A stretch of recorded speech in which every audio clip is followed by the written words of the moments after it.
Good morning, students. Today I will cover the topic FIA from your paper third, learning and teaching, अधिगम एवं शिक्षण. FIA means Flanders interaction analysis, Flanders की अंतःक्रिया विश्लेषण. अब Flanders interaction analysis clear करने से पहले मैं आप सबको एक बात कहना चाहूँगी. कक्षा में जितनी अच्छी अंतःक्रिया हो, शिक्षण उतना ही अच्छा होगा. The better the classroom interaction, the better would be the teaching. हर एक शिक्षक अपनी कक्षा में राजा की तरह होता है. कक्षा में किस तरह का वातावरण होगा, ये शिक्षक के व्यवहार पर निर्भर करता है. अध्यापक और शिक्षक के व्यवहार का अर्थ है कक्षा के अंदर और बाहर का वातावरण. बेन जॉनसन के अनुसार उन्होंने कहा, बोलो ताकि मैं तुम्हें जान सकूं. Speak that I may see thee. किसी व्यक्ति के बारे में बनने वाली राय उसके बोलचाल पर आधारित होती है. शब्दों का प्रयोग, बोलने का ढंग आदि उस व्यक्ति के बारे में बताता है. In English judgement about a person is formed on the basis of his speech. The use of words, style of speaking, etc. seems to be determination about a person. अब फ्लैंडर्स इंट्रैक्शन एनालिसिस पढ़ने से पहले हमें एक line में कहना है कि इंट्रैक्शन क्या है. What is interaction? Interaction is between two people, to persons, two categories. जब हम क्लासरूम की बात करते हैं तो क्लासरूम में किसके बीच का इंट्रैक्शन होता है? टीचर और स्टूडेंट का. तो इंट्रैक्शन उसे कहते हैं. Interaction means interaction is between either the teacher and the student. In Hindi अंतःक्रिया क्या होती है? अंतःक्रिया किसे कहते हैं? जब कक्षा के अंदर शिक्षा कार्य होता है तो छात्र और शिक्षक के मध्य शाब्दिक और अशाब्दिक बातें होती हैं. उन शाब्दिक और अशाब्दिक बातों को हम अंतःक्रिया कहते हैं. Means the verbal and non-verbal talks. Verbal and non-verbal talk. The teacher enters the classroom and what the change in the classroom environment is made.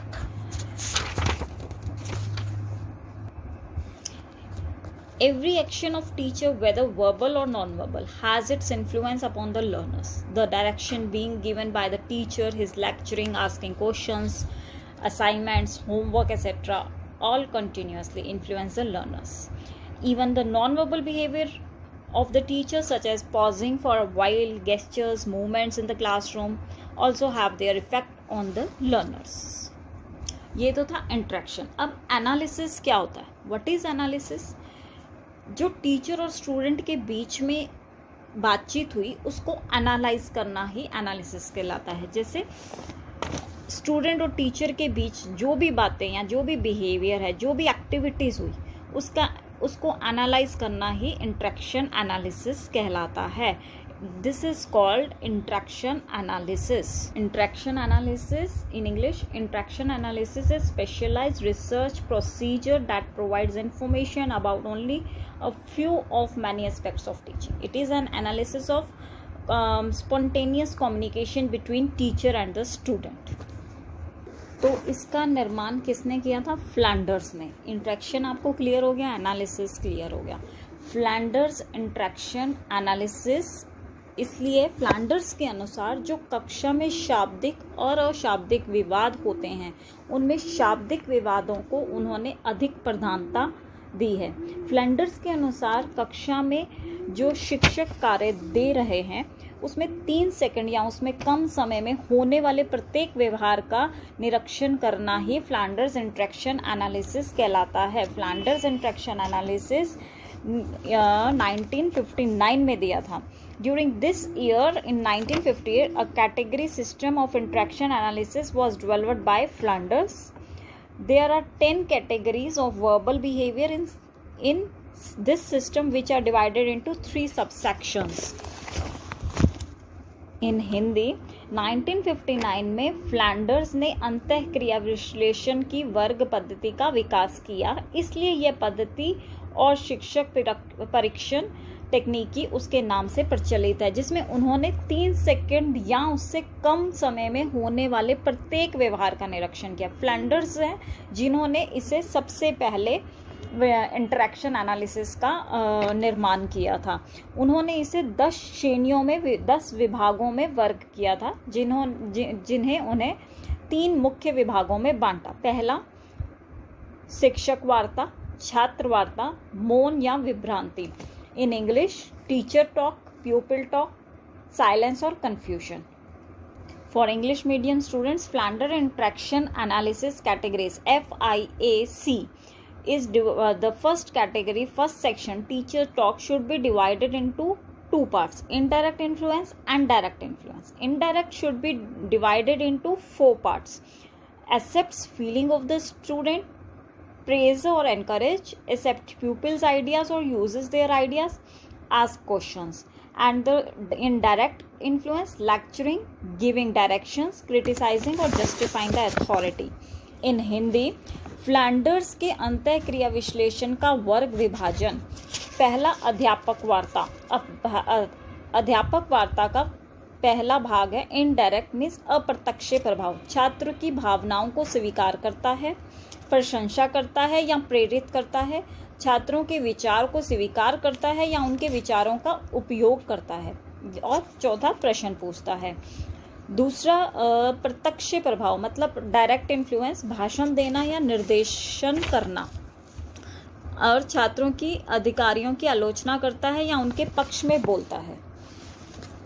Flanders ने इनडायरेक्ट में छात्रों को अधिक महत्व दिया है, और इनडायरेक्ट उसने शिक्षक को अधिक महत्व दिया है, क्योंकि पहले जो डायरेक्ट है जिसमें छात्रों को उसने महत्व दिया है क्योंकि उनकी भावनाओं को समझता है। एक्सेप्ट फीलिंग, उनकी भावनाएं फीलिंग को स्वीकार करते हैं, जैसे कि शिक्षक की भावनाओं को स्वीकार करता है मीन्स एक्सेप्ट फीलिंग, वे ये समझने का प्रयत्न करता है कि छात्र कैसे महसूस करते हैं, वे प्रसन्न हैं या उदास हैं, उनकी भावनाओं को सकारात्मक या नकारात्मक देखता है। अध्यापक उनकी भावनाओं के अनुमान लगाता है, मन ही मन सोचता है कि वे कैसा महसूस कर रहे हैं।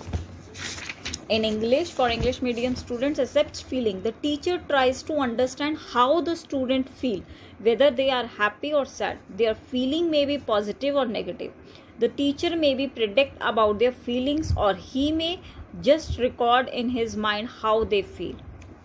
Second, praise or encourage the students. Means the teacher praises the students in different situations. When his teaching in the classroom goes, sometimes he says, good, nice, fine, excellent. This teacher has an encouraging attitude. He reveals by saying yes or no. जैसे अभी मैं आपसे कुछ पूछती हूँ तो उसमें क्या है, आपने कोई आंसर दिया, yes, बहुत अच्छा, अति उत्तम, ऐसा कहते हैं। मीन्स प्रशंसा करना या प्रोत्साहित करना। कक्षा में पढ़ते हुए अध्यापक भिन्न भिन्न परिस्थितियों में उनकी प्रशंसा करता है। कभी कभी वे कहते हैं गुड, नाइस। अध्यापक की प्रवृत्ति हौसला देने वाली होती है। थर्ड वन, छात्रों के विचारों को स्वीकार करता है या उनके विचारों का उपयोग करता है। मीन्स उन्हीं की बात को, उन्हीं के आइडियाज़ को उन तक वापस पहुंचाते हैं कि उन्होंने किस तरह उन्हें समझ आ सके। Accept pupils' idea or uses. The teacher accepts the idea but put forth by a student and explain it further. The teacher in the situation clarify their points or elaborate them further, and sometimes the teacher makes the students think and speak something on a topic issue given by the teacher. Next, ask questions from the student. The teacher puts question in the classroom and students are expected to give the answer. Question may be put on the initial stage. For example, for previous knowledge, क्या पढ़ाया था, that type of questions. Means छात्रों से प्रश्न पूछता है। अध्यापक कक्षा में प्रश्न पूछता है और छात्रों से उत्तर देने की अपेक्षा करता है। यह प्रश्न प्रारंभिक अवस्था में पूर्व ज्ञान को जांचने के लिए भी किया जाता है। नेक्स्ट है डायरेक्ट, अध्यापक का प्रत्यक्ष व्यवहार का पहला है भाषण देना, लेक्चरिंग। अध्यापन करते हुए शिक्षक छात्रों को भाषण देता है, वे सुनते हैं, वो वास्तविक बातों को बताता है, जानकारी देता है। मान लीजिए शिक्षक गद्य की कोई एक पंक्ति या कविता का पद्यांश स्पष्टीकरण करता है, वे छात्रों को समझाने को कुछ शब्द अर्थ समझने का प्रयत्न करता है। Lecturing. During the teaching, the teacher is lecturing the students. They are listening to him. He is telling the facts, giving information, or expressing his opinions by contents. Next, giving directions. During the teaching, the teacher gives directions which the student have to follow. The teacher dictates a sum, arithmetics, to solve it, and the teachers ask the students to open their poetry books. Giving directions means निर्देश देना. वह निर्देश देता है. अब अध्यापक छात्रों को अपनी कविताओं की पुस्तक खोलने को कहता है या अंक गणित के प्रश्न पूछता हो लिखने को कहता है. 7th, के अधिकारियों की आलोचना करना या उनके पक्ष में बोलना. मतलब अध्यापक किसी छात्र या छात्रों के व्यवहार की आलोचना करता है. जैसे कभी कभी ऐसा करता है कि एक छात्र साथ में बैठे दूसरे छात्र से लड़ता है. अध्यापक बदनाम छात्र के व्यवहार की आलोचना करता है, फिर वे उसे सज़ा देता है. कभी कभी ऐसा करते हुए अध्यापक कारण बताता है, ऐसा उसने क्यों किया. तभी सभी छात्रों की नज़रों में अपने अधिकार को स्पष्ट करता है ताकि वे सभी उससे सबक सीख सकें. कुछ परिस्थितियों में शिक्षक संस्था के प्रधानाचार्य का उदाहरण देते हैं. Means the teacher criticizes the behavior of the notorious student, then he gives the punishment to the student while doing something. Sometimes the teacher starts justifying why he did so. He tries to highlight before all the student his own authority so that they may all learn lesson from it. In some situation, the teachers justify his actions. Next, pupil talk. Pupil response question put by the teacher. The teacher puts some questions to the students and they give aware answers to the questions. Hence, the students give answers according to the direction given along with the questioning. The student have to speak the point surely along the lines hinted the teacher. क्या है teacher छात्र वार्ता. अध्यापक के पूछे प्रश्नों का छात्र जवाब देते हैं. प्यूपिल रिस्पॉन्स. अध्यापक छात्रों से प्रश्न पूछता है, उनका जवाब देते हैं. यह छात्र प्रश्नों के साथ दिए गए निर्देश के अनुसार जवाब देता है. छात्रों को ठीक उतना ही बोलना होता है जितना अध्यापक के निर्देश दिया हो. अगला है 9th point, प्यूपिल initiate talk. Here student initiate talk their own. They start putting questions to the teacher in order to seek more clarification on the topic. मतलब छात्र स्वयं बोलते हैं. छात्र अध्यापक से विषय और अधिक स्पष्ट करने के लिए या ज्ञान को समृद्ध करने के लिए विषय को संबंध अपनी जानकारी बढ़ाने के प्रश्न पूछते हैं. नेक्स्ट, साइलेंस और confusion. During the teaching, the teacher must observe silence for few seconds. There may sometimes pauses shown by the teacher. There may be still another situation when the teacher stops for a while due to some confusion going on his mind and silence remains uninterrupted by the learners. मौन या विभ्रांति means पढ़ाने के दौरान कभी कभी अध्यापक मौन होता है. कभी कभी ऐसा करके अध्यापक विश्राम का संकेत करता है. कभी कभी अध्यापक मन की उलझन के कारण यह स्तब्धता हो सकती है. और दूसरी परिस्थिति में उसको जब अध्यापक अपने मन की उलझन के कारण कुछ देर के लिए रुक जाता है, लेकिन ऐसे मौन का अर्थ छात्र समझ नहीं पाते हैं.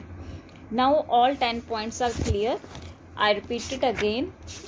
Flanders interaction analysis should be divided into 10 categories and 10 categories. The first, it should be divided into verbal behavior in 3 categories: teacher talk, student talk, and silence or confusion.